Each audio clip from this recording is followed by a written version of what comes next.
Это «Атмосфера кино» и я, ее ведущий Ринат Музафаров. Здравствуйте! В следующие несколько минут мы расскажем о главных новинках кинопроката, приведем мнение и обсудим последние новости индустрии.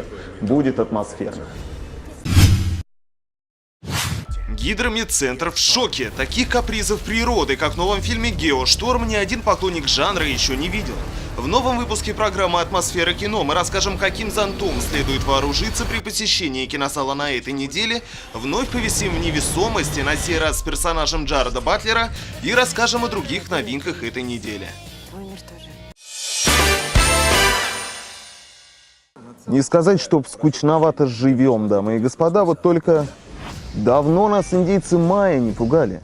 А помните, как человечество резвилось 5 лет назад, в 2012 году, на который у адептов древней цивилизации календаря почему-то не хватило?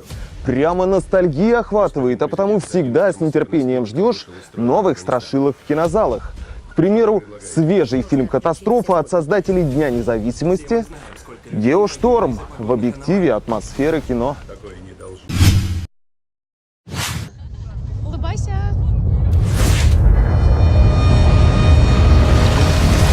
Метеорологическая служба Москвы сообщает об аномальных погодных явлениях. Адское пекло в одной точке планеты, возможны ледяные осадки величиной с легковой автомобиль в другой, чрезмерная влажность прогнозируется в отдельных прибрежных мегаполисах. Переждать дома, закутавшись в теплый плед, не получится. Мировой прокат штурмует беспрецедентный по размаху фильм «Катастрофа» «Геошторм», и наблюдать явление непременно стоит с лучших зрительских мест в кинозале.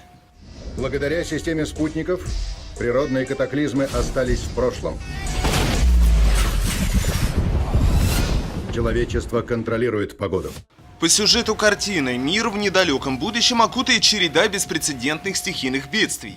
Лидеры мировых держав вынуждены объединить усилия, дабы создать разветвленную сеть орбитальных спутников для предотвращения подобных природных катаклизмов. Вот только в процессе совершенный механизм начинает давать сбои. Заядлые киноманы знают, к чему обычно приводит использование высоких технологий, однако ученые должного внимания просмотру фильмов, судя по всему, не уделяют. В результате система, созданная для защиты человечества, теперь представляет главную угрозу его существованию. Стартует гонка со временем, в которой нужно успеть разобраться в причинах неполадок до того, как всемирный геошторм сотрет с лица Земли все живое. Господин президент, один из термосферных спутников вышел из строя над Афганистаном. Что вы предлагаете? Нужно отключить все спутники. Все мы знаем, сколько людей погибло из-за погодных аномалий. Такое не должно повториться. Всемирные катастрофы такого масштаба на экранах кинотеатра вы точно еще не видали. Тут вам и молнии, пронзающие мириадами электрических разрядов Вашингтонские автострады, и высотные цунами, достигающие верхушек небоскребов в Дубае, и температурные скачки, грозящие превратить в пепелище густонаселенные гонконгские кварталы. Мой доступ закрыт. У спутника связь глючит, бывает. Но только не у всех сразу. Супергеройская участь по спасению мира на сей раз достается двум братьям. Один своевольный ученый, лично спроектировавший систему климатического контроля и по сей день готовый ручаться, что в свое время выполнил работу как надо. Вот только в процессе его от участия в проекте отстранили, при этом решение об отставке принимал никто иной, как второй брат, чиновник из штаба государственного секретаря Соединенных Штатов. Теперь, когда мир замирает на пороге апокалипсиса, налаживать семейные связи приходится по мере решения основной проблемы. Гениальный конструктор в исполнении Джерарда Батлера оказывается вновь востребован и уже пакует вещички в командировку на орбитальную станцию. Ты снова летишь в космос? Я вернусь. Обещаю. Удачного полета, сэр. Только не поломайте тут ничего. Роль второго брата исполняет Джеймс Стёрджес, полюбившийся публике после фильма «Облачный атлас» брата и сестры Вачовски. Батлер на орбите орудует Фомкой и кувалдой, пытаясь урезонить взбунтовавшуюся станцию. Стёрджес на Земле распутывает узел крупного политического заговора. Мы должны отрубить систему. Код отмены есть только у президента. Помоги мне. Просишь секретного агента совершить преступление? Идею для фильма, как комментируют создатели, подала маленькая девочка. Она спросила папу, почему мы не можем придумать машину, которая позволила бы нам контролировать погоду. Тогда бы не пришлось дожидаться окончания дождика, чтобы пойти резвиться на улицу. Папой оказался продюсер и сценарист Дня независимости Дин Девлин. Идея настолько понравилась голливудскому автору, что он резво оформил ее в сценарий и впервые вызвался лично руководить съемочным процессом. Это не сбой. Кто-то взломал систему. Похоже на глобальную климатическую катастрофу. Геошторм. Для съемок, как водится в космическом кино, в последнее время в наших выпусках вообще много космического кино, были построены масштабные декорации космической станции. Альтернативы лебедочно-канатной системе для передачи невесомости в кадре голливудские киноделы также не придумали. Уроки воздухоплавания при нынешних темпах освоения космоса в кино можно прогнозировать, совсем скоро войдут в список дисциплин, обязательных к изучению во всех актерских школах планеты.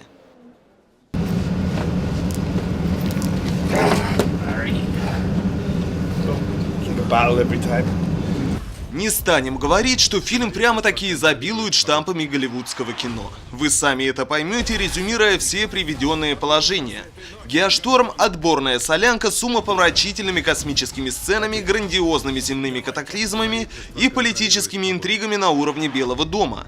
Из песни слов, как говорится, не выкинешь. Здесь каждый компонент работает и, как ни странно, удачно резонирует с другим, составляя одну масштабную композицию. Такой разноплановой постановки в кино вы определенно еще не видели. 3, 2, 1. Давай, детка. Расщепим картину на отдельные тезисы, используя нашу традиционную рубрику «Киномер», и получим кассовое и интригующее, напористое и ошеломительное кино. В том случае, если вы уже имеете опыт просмотра голливудских фильмов-катастроф, «Геошторм» неизбежно вызовет у вас дежавю. Но кто сказал, что это плохо?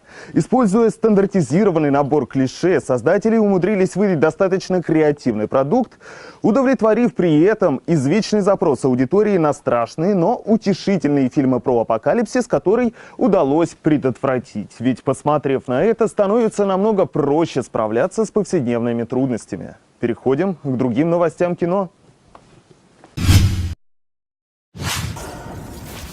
В российский прокат в грядущий четверг выходит свежий отечественный блокбастер «Последний богатырь». Иван, обычный парень, по воле случая переносится из современной Москвы в фантастическую страну Белогорье. В этом параллельном мире живут герои русских сказок, волшебство – неотъемлемая часть быта, а спорные вопросы решаются битвой на богатырских мечах. Неожиданно Иван оказывается в самом центре борьбы светлых и темных сил. Вот только непонятно почему главная роль в происходящих событиях, по всеобщему мнению, уготована именно ему. Другая премьера этого четверга – продолжение культовой хоррор-серии «Пила 8». История получает новый виток, когда в городе вновь обнаруживают несколько тел, обладатели которых встретили определенно не лучший конец. Все улики указывают на одного человека, Джона Крамера. Но как это возможно? Человек, известный как Пила, мертв уже более 10 лет. Неужели все-таки нашелся тот, кто рискнул подобрать мантию жестокого маньяка? Ответы на все вопросы вы получите, посетив вечерний сеанс кинотеатра «Атмосфера». Смотреть фильмы о последствиях глобального потепления, в то время как улочки родного города устилает октябрьский снежок, всегда легко и приятно. Тем не менее, как комментируют создатели подобных картин, любой фильм-катастрофа выступает в первую очередь предупреждающим сигналом о том, чем чреваты неумеренные техногенные аппетиты человечества. Ратуем за то, чтобы сигнализировать голливудским киноделам и впредь удавалось столь же зрелищно и увлекательно. Надеюсь, нам удалось передать атмосферу кино, ну а тем, кто хочет полного погружения, пожалуйте на сеанс. Кино настоящее, лучше телевизора, это в нашем классе всеми признано.